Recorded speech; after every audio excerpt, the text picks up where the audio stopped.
Big news from the Amhara region, where it seems that foreign embassies are now contacting Fano groups. Direct communication is happening between Fano groups and foreign embassies.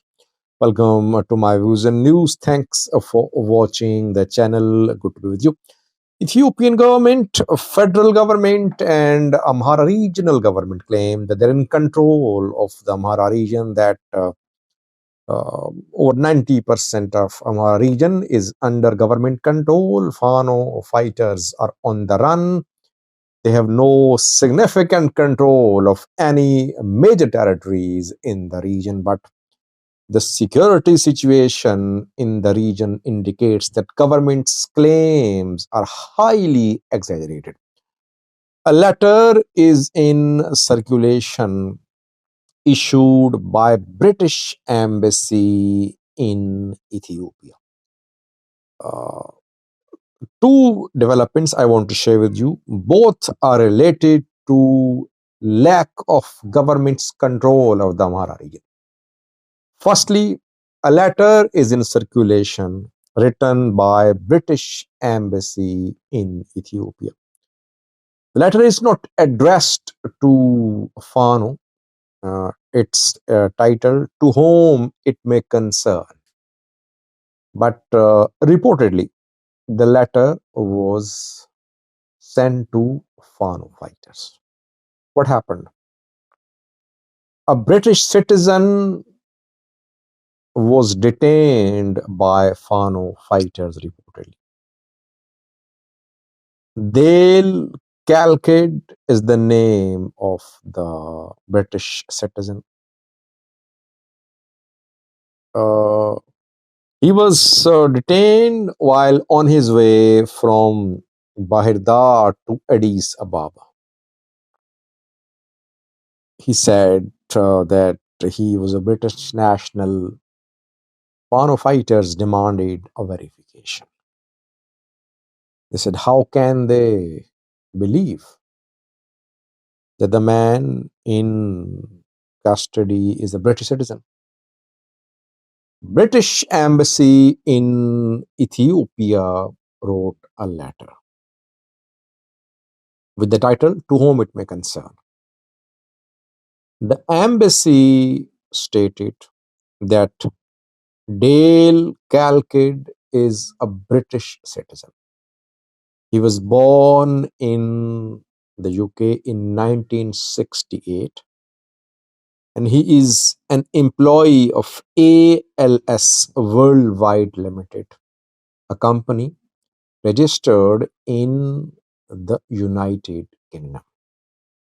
The British Embassy confirmed to Fano that the man in custody is a British citizen.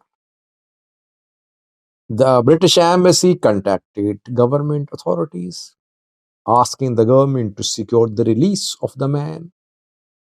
Government forces did not succeed, reportedly. Fano demanded a letter from British Embassy in black and white. The British Embassy wrote a letter, a verification letter in black and white, confirming the nationality and the status of Dale Calkid. What happened after that? Reportedly, after that, Fano fighters released this man. Security forces failed. They could not trace. They could not arrest kidnappers, Fano fighters. So British Embassy and Fano communicated directly. First incident, showing that the government is not in control of the Amhara region, showing that foreign embassies are contacting Fano directly. Second incident also happened in the Amhara region. This incident happened on the 28th of October, almost a week ago. The incident happened in Debre Birhan town, which is in North Showa zone of the Amhara region. In Debre Birhan town, a Kenyan national was kidnapped. Samuel Mbugua is the name of the man. Samuel was working as a plant manager at a glass packing plant in Debre Birhan.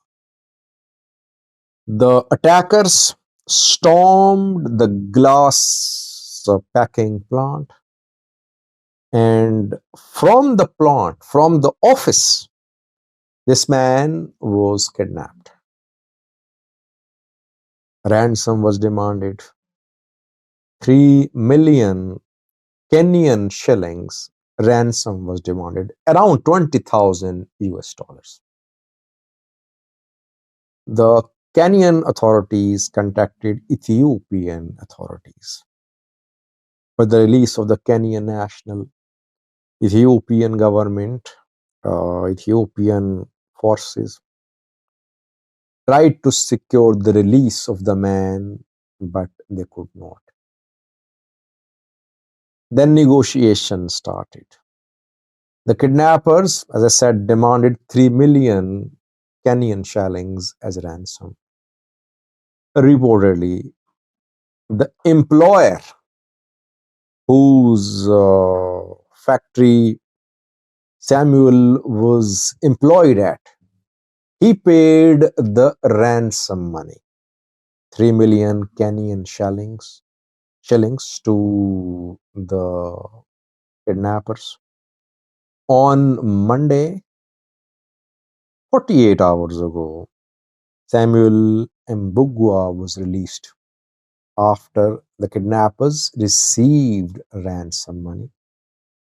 After his release, Samuel Mbugua was taken to Addis Ababa, and from there he went to Kenya. It's not a story. It's not a rumor. Kenyan government officials have confirmed. They have confirmed the incident. They haven't said a word so far about the circumstances surrounding the kidnapping and release of Samuel. So they're not telling who the kidnappers were. Why was Samuel kidnapped? Who played the main role in the release of Samuel? Which individuals played the role of go-between? Details have not been shared by Kenyan government. But Kenyan government has confirmed the kidnapping and paying of ransom in Debre Birhan for the release of one of their nationals. Who kidnapped Samuel? Fano or some other groups? Well, Fano should explain. If there are criminal elements operating in Shoa, it means that Fano fighters have no control there. There are two Fano groups operating in Shoa: Amhara Fano National Force, Amhara Fano People's Organization. Both have strong presence in Shoa. So it's hard to imagine that a network of kidnappers is operating in Shoa, which is unknown to Fano fighters. It's hard to believe. So the kidnappers are either aligned with Fano, or they are themselves Fano, or they have the support of Fano. If they are not backed by Fano, Fano should tell the people. Fano should tell the people who kidnapped the man, Samuel Mbugua. This kidnapping for ransom has been rampant in the Oromia region across the border.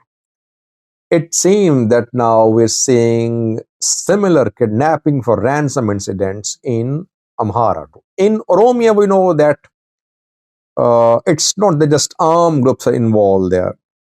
I think criminal networks are also operating there. Fano fighters in the Amhara region claim that they have told the people that if there are any criminal activities, people should inform Fano and Fano will take action. But kidnapping for ransom happening, and no one is saying a word about it. Maybe Kenyan government contacted Fano fighters and they secured the release. But ransom was paid reportedly. Where is the government? Where is Araga Kabide's government? Where is the command post? Where is Ethiopian National Defense Force? Foreign embassies are contacting Fano for the release of foreign nationals in the Amhara region. Government nowhere to be seen. Isn't it embarrassing for the Ethiopian government? Thanks for watching.